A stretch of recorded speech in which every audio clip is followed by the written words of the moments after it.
Salut et bienvenue dans New Deal, le podcast Slate IFRI TTSO qui décortique l'actualité américaine en compagnie de Laurence Nardon, responsable du programme USA à l'IFRI. Bonjour Laurence. Bonjour Romain. Alors Laurence, à un an des élections présidentielles de 2024, vous nous avez expliqué à plusieurs reprises combien les dynamiques étaient positives pour Donald Trump, qui pourrait bien faire son retour à la Maison-Blanche avec un programme très solide et très inquiétant. Vous nous avez dit aussi combien la campagne de Biden était à la peine, avec un candidat jugé trop vieux, dont les bons résultats économiques ne sont pas pris en compte par l'électorat. Or, cette semaine, vous allez enfoncer le clou et ne rassurer personne dans le camp démocrate, en nous parlant des autres candidats qui menacent Biden, des candidats qui vont se présenter en indépendant, c'est-à-dire en dehors du parti démocrate ou en dehors du parti républicain. De qui s'agit-il et pourquoi est-ce que ça serait plutôt Biden qui se ferait piquer des voix que Trump ? Oui Romain, on ne va pas revenir sur les sondages qui sont mauvais pour Biden au niveau national, dans les États flottants, auprès des jeunes, auprès des Afro-Américains, etc. N'en jetez plus. On va plutôt s'intéresser à un autre problème qu'il rencontre en ce début de campagne, vous l'avez dit, les candidats indépendants. Ce sont des candidats qui se déclarent en dehors d'un parti et donc ils ne vont pas avoir à se battre dans les primaires puisqu'il n'y a pas de parti indépendant organisé qui tiendrait une primaire au printemps 2024 comme les deux grands partis. Ces candidats vont donc aller directement se présenter dans l'élection nationale. Et alors, c'est qui ces candidats ? Pour l'instant, on évoque 3 personnes. Je vous les cite et puis on va les voir une par une. Il y a Robert Francis Kennedy Jr. Ça, c'est un nom qu'on connaît. Oui, il y a Joe Manchin et puis il y a Cornel West.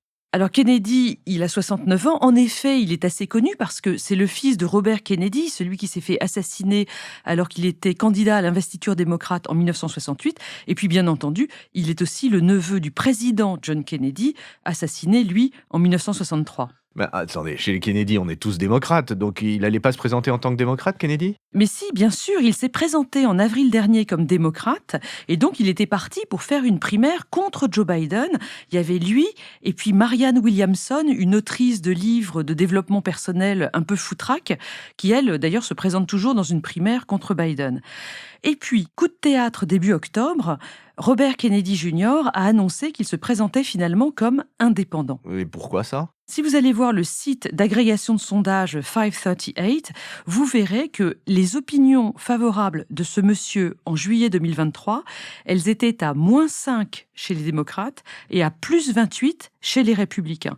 C'est donc un candidat qui est beaucoup plus apprécié des républicains et il était contre-productif pour lui de se présenter du côté démocrate. Il se présente désormais comme voulant dépasser le clivage gauche-droite, une expression bien connue, mais ça ne trompe personne, il a fait sa première télé après l'annonce de son passage en indépendant sur Fox News, c'était le 10 octobre, dans une émission très à droite qui s'appelle Fox and Friends. Et alors, quel est son positionnement à ce Kennedy-là ? C'est pas du tout un Kennedy classique, on n'est pas dans l'establishment démocrate. Son point de départ politique, c'est d'être anti-vax. Une position qui l'a rendu très médiatique pendant le Covid, vous vous en doutez. Et aujourd'hui, il dérive même vers les théories du complot. Ça en fait un candidat vraiment populiste, presque complotiste. Si on va sur son site de campagne, on verra beaucoup de langage anti-élite et anti-corruption. Ça reste assez flou. Alors, je suis allée voir 2 marqueurs importants entre la gauche et la droite aux États-Unis, le droit à l'IVG et l'immigration. Et là encore, il y a un floutage des positions gauche-droite parce que si dans les médias, il est revenu en arrière sur son soutien à l'IVG qui était assez clair il y a quelques mois, on n'a aucune mention de ce thème sur ce fameux site de campagne. Quant à l'immigration, on est un peu dans l'entre-deux. Il considère que c'est une crise humanitaire, mais il annonce un contrôle renforcé à la frontière avec le Mexique. Bottom line, qu'est-ce qu'on retient de lui ? Pourquoi pas retenir un élément people pour une fois ? Pourquoi pas, Laurence ? Kennedy en est à son 3e mariage et sa femme est Cheryl Hines, l'actrice qui joue la femme de Larry David dans Curb Your Enthusiasm, cette série extrêmement drôle et un peu foutraque, qui est un peu la suite de Seinfeld. Seinfeld qui est juste la plus drôle de toutes les séries du monde, punto basta. Mais revenons à la campagne. Quel peut être l'impact de la candidature de ce Kennedy sur le déroulement des opérations ? Ce qu'on voit dans les médias actuellement, c'est que ce sont surtout les républicains qui s'inquiètent de voix qui pourraient leur être volées par ce candidat. Mais en réalité, c'est vrai, Kennedy est plus apprécié des électeurs républicains, mais je ne suis pas sûre que ça se transforme en vote le moment venu. Les électeurs républicains vont sans doute préférer l'original à la copie et voteront Trump plutôt que pour ce complotiste BCBG qu'est Robert Kennedy. Complotiste BCBG, donc nous retiendrons ça. Est-ce que vous diriez la même chose de notre deuxième candidat, Joe Manchin? Non, avec Joe Manchin, on est sur une autre sorte d'animal politique. C'est un sénateur démocrate modéré. Il est élu de Virginie-Occidentale, un État pauvre et très républicain dont l'électorat est essentiellement composé de ce qu'on appelle les rednecks. Oui, c'est cet électorat blanc de droite, pauvre et peu diplômé. Oui, c'est exactement ça. L'économie de la Virginie-Occidentale repose beaucoup sur l'exploitation du charbon, le charbon des Appalaches, et Manchin a été donc très méfiant vis-à-vis des projets environnementaux du président Biden. C'est lui, Manchin, avec l'aide d'une autre sénatrice, Kyrsten Sinema, Cinéma avec un S. oui, qui vient de l'Arizona et qui s'est déclarée indépendante déjà depuis 1 an, qui ont imposé d'importantes réductions au grand projet avec lequel Biden était arrivé à la Maison-Blanche, le projet Build Back Better. Ce projet n'a pas pu être voté en l'état au Congrès à cause de ces 2 sénateurs, et c'est pour ça qu'on a aujourd'hui une loi IRA qui est importante, mais beaucoup moins que ce qu'aurait été Build Back Better. Eh bien, Joe Manchin a annoncé début novembre 2023 qu'il ne se représenterait pas en Virginie-Occidentale en novembre 2024. On a donc un siège de sénateur qui pourrait fortement être repris par le Parti républicain, en l'occurrence un candidat qui s'appelle Jim Justice. Mais attendez, je comprends pas. Le fait de ne pas se représenter à une élection sénatoriale ne fait pas de vous automatiquement un candidat déclaré à l'élection présidentielle. Vous avez raison, Romain, et en effet, Joe Manchin ne s'est pas encore officiellement déclaré pour les présidentielles, mais j'ai regardé une interview de lui sur NBC le 15 novembre.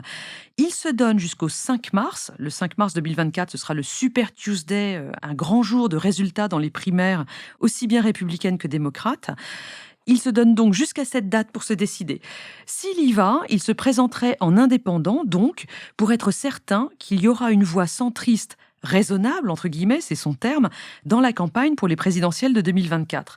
Parce que Manchin dit être terrifié, scared to death, à l'idée que Trump redevienne président. À ses yeux, ce serait la fin de la démocratie américaine.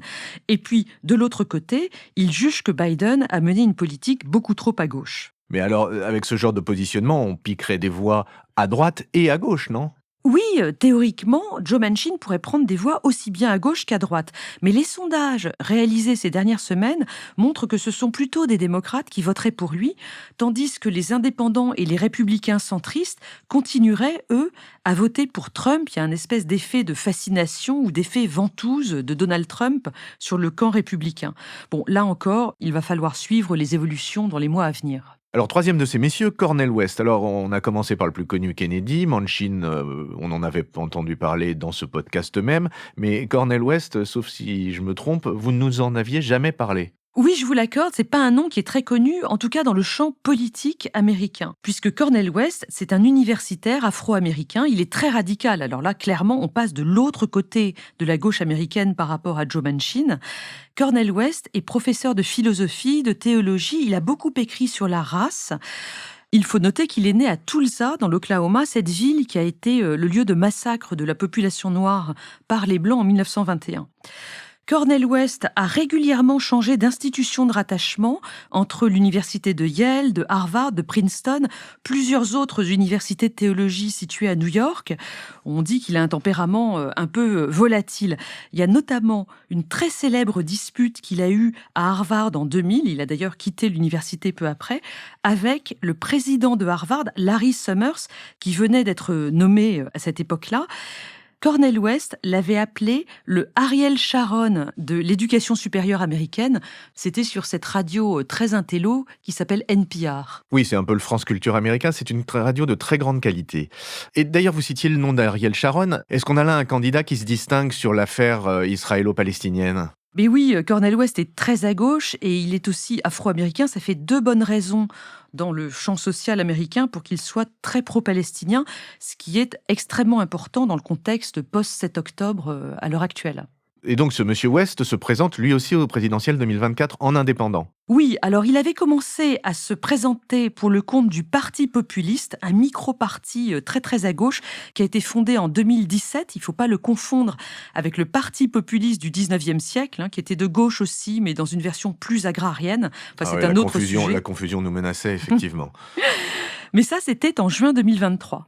Ce micro-parti n'avait pas assez de moyens pour se présenter dans les 50 États des États-Unis, parce qu'il faut bien dire au passage que quand on est indépendant, la grosse difficulté, c'est qu'il faut se présenter dans tous les États de cette grande fédération que sont les États-Unis. Cornel West s'est donc présenté ensuite pour le Green Party, le parti écologiste, mais début octobre 2023, il a de nouveau renoncé parce que ce parti était trop désorganisé.